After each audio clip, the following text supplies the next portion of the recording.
traumas, de uma forma geral, quando o indivíduo ele passa por uma circunstância negativa lá no passado, essa memória ela é armazenada no sistema nervoso central.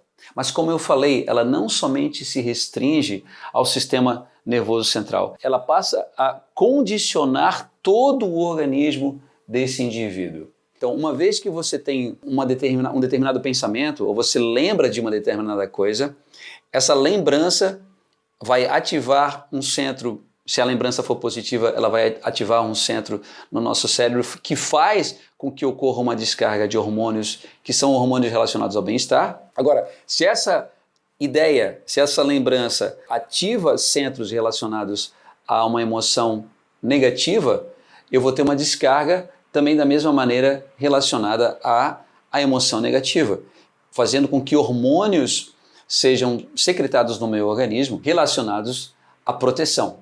Então, não é somente um pensamento perdido no nada, é um pensamento que tem como base o cérebro, que ao mesmo tempo, sempre que esse pensamento ocorre, vai fazer com que determinados hormônios sejam secretados.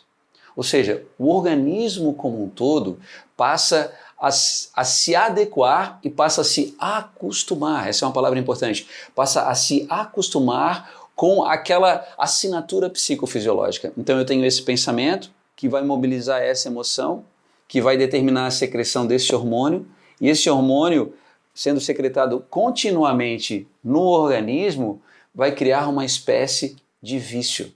Então, por isso, já estou respondendo aqui o início do nosso bate-papo, mas por isso que é tão difícil estabelecer uma mudança de comportamento.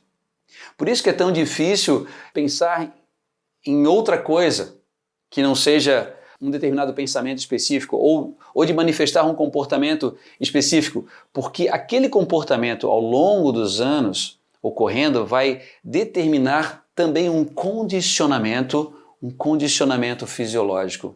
Ou seja, vamos supor que eu, quando criança, já falei esse exemplo, eu apanhei porque comi com a boca aberta, certo?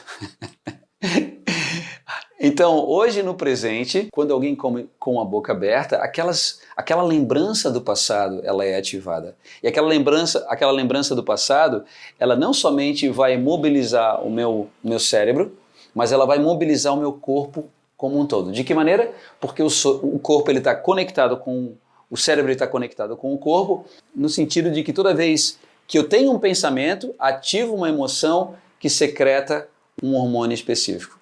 E esse hormônio, ele passa então a ser, é como se fosse uma droga, eu passo a ficar condicionado, eu passo a me tornar viciado com aquele tipo de hormônio sendo secretado continuamente. Então uma pessoa que tem um padrão de pensamento, vamos supor, negativo, muitas vezes essa pessoa vai ter muita dificuldade para quebrar esse padrão de pensamento negativo, porque não somente esse padrão se estabelece no cérebro, esse padrão também se estabelece no corpo como um todo. Todo o corpo se acostumou àquele padrão psicofisiológico. E para romper isso, eu tenho que romper não somente aquela ideia em específico que está lá na minha lembrança, mas eu tenho que romper também esse padrão psicofisiológico. Agora imagine, durante muitos anos você teve a predominância de pensamentos negativos.